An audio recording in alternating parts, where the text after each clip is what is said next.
আরে একটু বাইরে আসবে? দাঁড়াও, আসছি। আরে একটু জলদি আসো। কি হয়েছে? বস বস বস, একটা কথা আছে, এদিকে বসো।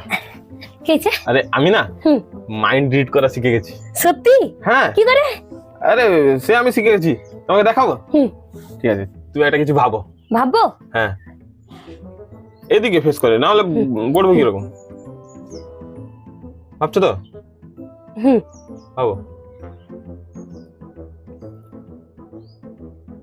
তোমার কাছে একটা মানি ব্যাগ আছে, আর সেই মানি ব্যাগে 350 টাকা আছে।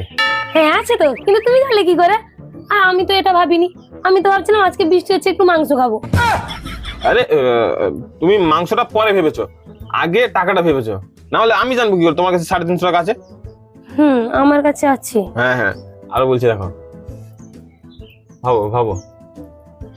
আর তোমার কাছে সেই 350 টাকাটা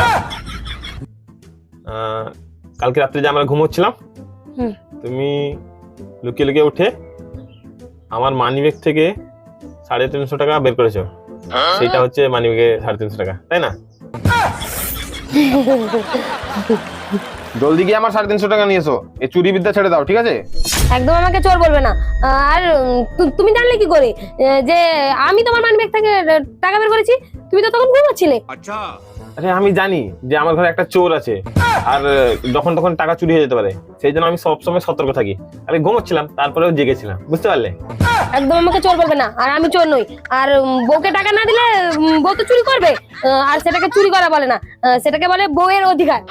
ফালতু না বকে না, আমার টাকাটা নিয়ে আসো। আমি কোনো টাকা দিতে পারবো না। আর তুমি কি ভেবেছো তুমি এইসব নাটক করলে তোমার টাকা আমি দিয়ে দিবো তো? আর তুমি যদি আমাকে বেশি কিছু বলবে না, এই কোনোই মাথায় মেরে 1 ইঞ্চি গর্ত করে দেবো।